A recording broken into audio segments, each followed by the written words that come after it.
Remember, remember, the 5th of November, gunpowder, treason and plots. I see no reason why gunpowder treason should ever be forgot. V for Vendetta is probably my favourite graphic novel. It's not the most polished work by Alan Moore, but it's the first story I read in comic form that wasn't about superheroes, and it opened my eyes to new ideas, challenging the way my teenage brain thought. Morals are grey in the story, no clear black and white paragon of muscly virtue to cheer on.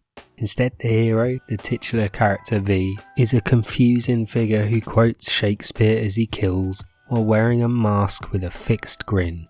By most accounts, V is considered a terrorist. In fact, his inspiration comes from Britain's most famous terrorist, or at least attempted one, Guy Fawkes, a Catholic who, with others, plotted to blow up Parliament and assassinate King James I. It failed, and Guy Fawkes and 7 of his pals were sentenced to be hanged, drawn and quartered. In celebration of the failed regicide, Gunpowder Treason Day was celebrated in Britain with bonfires and burning of effigies of Guy. This is useful context for Moore's and Lloyd's work, as V's mask is based on the effigies burned, and there is also the obvious connection with V's love for blowing things up, and even fireworks, which become more commonplace on bonfire night as years pass. We still celebrate it here in the UK, but the anti-Catholic sentiment is mostly gone and you don't often see an effigy. To really understand V for Vendetta, and the message Moore wanted to get across, we need to start at the end. So major spoilers if you've not read it. Mortally wounded, V staggered through his hideout. Before his body gives in, V asks for a Viking funeral and casually mentions that there is a blockage on the line between Whitehall and St James's Park. Evey joins the dots and realises that the blockage is right underneath Downing Street. She sends a train along its final journey. It meets its destination in a fireball of destruction, blowing up 10 Downing Street, mirroring the start of the book where he blows up Parliament, itself a continuation of Guy Fawkes' story. Happy days, but what leads us to this point where we're cheering on a murderer and the destruction of historical monuments? V is morally complex, but unlike the topics we'll cover later, one reasoning for doing this is pretty straightforward. Britain is a fascist state and he is targeting the symbols of state power. Fascism. V's Britain is controlled by Norsefire, a fascist party, nationalist and authoritarian in its actions. At its head is a wonderfully named Mr. Susan, an increasingly detached man. It had seized control in the aftermath of a nuclear war that had seen Europe and Africa wiped off the map.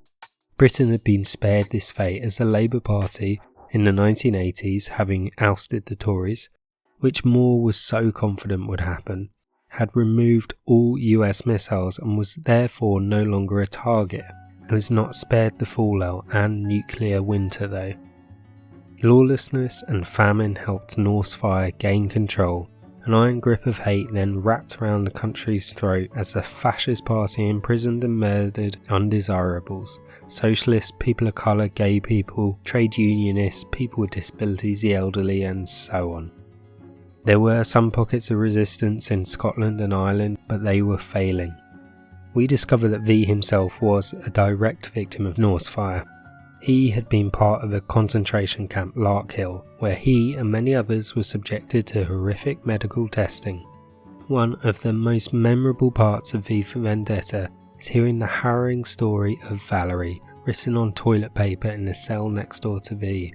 Her only crime was that of being gay. This is just a single example of a country that used violence to suppress its people. You'd be wrong for not cheering on V in his mission to remove Norsefire from power. What's interesting is how Moore doesn't show all the fascists as being through and through party loyalists. Most are far less enthusiastic about it and are just part of Norsefire for reasons of convenience, power or work. This isn't excusing it by any means, we're all aware of what their party stood for. It is however a more powerful message and is often shown in media of fascists all being some inexplicable level of evil. Moore shows them as being far more human. This is incredibly important as the horrors of fascist and authoritarian states will have a core of true believers, but they could not achieve the levels of violence without the larger group who do nothing. V, whilst trying to dismantle the Northfire state, also targets individual members of the party. It's not a scattergun approach, instead he targets specific people. These are people who have been heavily involved in the worst side of the party. They were involved in the camp in which V was tortured. There was no excuse for their actions, no hiding behind ignorance. V spends years taking revenge on them all. A vendetta, you might say. This includes a righteous, dark and yet humorous attack on Prothero, the voice of fate. He brought the news, heavily spun and censored of course, to the public. V destroys his mind and his precious doll collection, which meant more to him than the people he exterminated. Similarly, there was arch-sinner Bishop Lillian, whose crimes were seemingly well known but ignored by the party. V made sure he atoned. You could argue that V's whole story is nothing but a story of revenge, and it is an understandable one. The party had done unspeakable things to him and the country, a great injustice. He has that monologue to the Statue of Justice, above the Old Bailey, describing himself and Mr. Susan as her lovers. V believes justice had been co-opted to do something dark. He needed to brandish his own form of justice, but of course vengeance isn't just it. V was trying to enact a lasting change on the country to instill his own beliefs, that of anarchism, for justice is nothing without freedom. The land of do as you please. Northfire, who were a fascist far-right movement, completely restricted and removed so many of people's freedoms. There were plenty of methods of direct control, surveillance, violence, arrests and curfews. These are restrictions on a person's individual liberties to say, go where they want, to see who they want and when they want. When V shuts down a lot of these systems of control, England erupts into riots, looting and violence. The main instigator for this was V had removed the eye, the surveillance network which meant people could do and say as they please. A state of affairs many would describe as anarchy. The violence that followed this shutting down the eye was expected by V, but not his end goal. One of the most common criticisms of anarchism is that people naturally would want to hurt and kill each other, steal from neighbours, and it's only really the rule of law that keeps us all from descending into bloody madness. Those 3 days without the eye would suggest this, but it is perhaps an understandable reaction from a populace that had little in terms of resources. Food and sundries were not always readily available, so people would take the chance to loot what they could. They knew that this would be a small window of opportunity. Of course, Northfire cracked down hard on the looting, murdering any thieves caught. This violence was met with violence though, as the population used the tools of their oppressors against them. This was the land of do as you please, the name borrowed from the Faraway Tree, a children's book that V read to Evey, a land of where you are free to do what you want. This chaotic, brutal few days does not seem the outcome we were all rooting for when reading it. Surely this was not the extent of V's plans and imagination. If we go back a chapter of this video, we briefly spoke about how V murdered members of Northfire who were involved in the Camp Larkhill. He gave them each a rose, some more forcefully than others. The rose is a flower with strong symbolic links to England and is our national flower. These roses were lovingly grown by V. Just this single act of growing the roses would have taken years. To have grown them specifically for his targets as well involves an intense level of planning. Perhaps the most intense level of planning involves a rose he had cultivated for Mr. Susan. He heavily suggests that it is he who orchestrated his eventual assassination at the hands of Rosemary. If you also look at how he escaped the camp too, the resources he gathered, the requests he made, this is a man with patience and a plan. Albeit quite often quite a mad one. This is a man who likes elaborate domino layouts. V can see the world ahead, and this 3 days in the land of do as you please was not the end. England needed more than just short-term individualism in its future. It needed something in place for the country's future. V had cultivated the very thing. Yet another rose. Evey. Let's go back to the scene near the end of the story.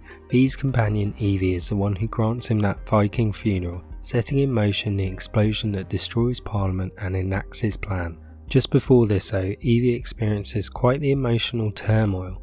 V had been an incredibly important figure in her life. It was V who had rescued her right at the start of the story before the Fingermen, the secret police, could rape her. V had then taken her to a place of safety and cared for her. As he was dying, V tells Evey cryptically she must discover the face behind the mask, but not know his face.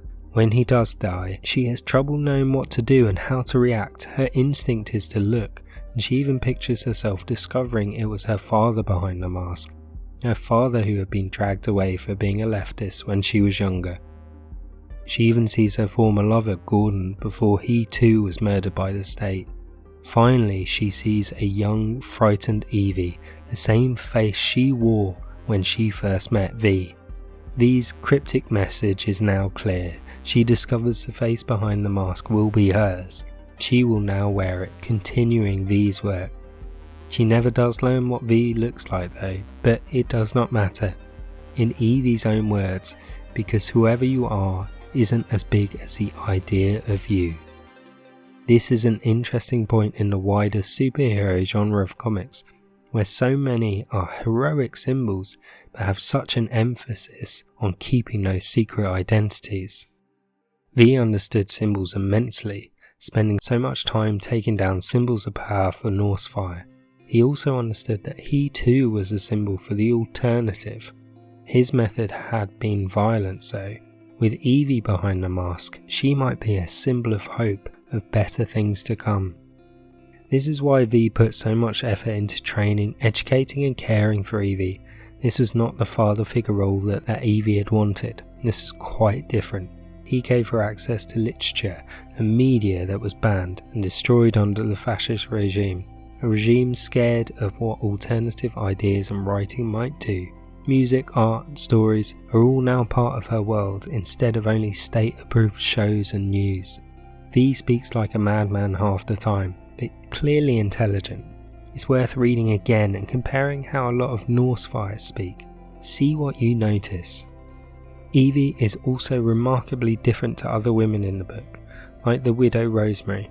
Women are second-class citizens to men in the Norse fire society. Few, if any, roles are available to them, and they are routinely subjected to violence.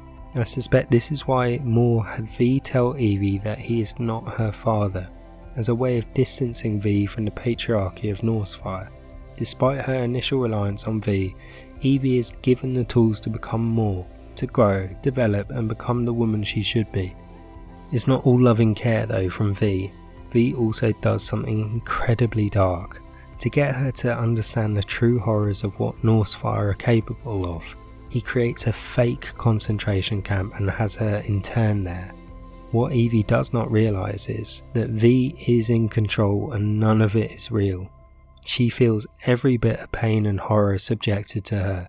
To some degree this is exactly what V experienced, and he believed it was necessary for her to experience as well, so that she may become the new V. I don't think I need to go into detail here about how abusive this is. As mentioned earlier, V is not a paragon of virtue and more explicitly gets that across with the incarceration of Evey. V starves, ridicules and strips away Evey's humanity. Despite all this, faced with the threat of a firing squad, obviously Evey doesn't know that the firing squad doesn't exist, but despite this she refuses to give details of V to Norse fire. It is in this moment that V knows that Evey is ready for the next stage, that she can become his successor. Naked she embraces the rain and is born anew, fearless. This is a mirror of how V emerges from the flames too, having set his camp ablaze. V tells Evey that he imprisoned her because he loves her. When she argues she was happy before, he states that happiness is a prison, the most insidious prison of all. Evey's treatment here is also a metaphor for how V treats the country. He subjects it to violence through the 3 days in the land of do as you please, before hoping that it too can be reborn again, having been shown the way. Anarchy wears two faces, both creator and destroyer. Thus, destroyers topple empires, make a canvas of clean rubble where creators can then build a better world.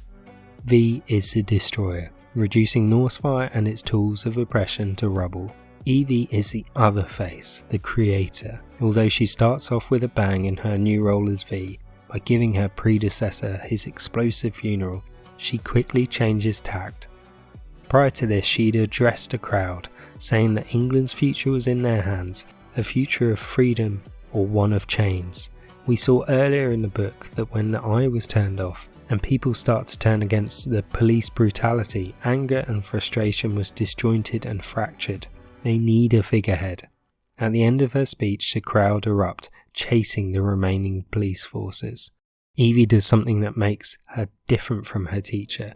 She rescues Dominic Stone, a police sergeant with obvious strong links to the state. She brings him back to the Shadow Gallery, and this is the last we see of her.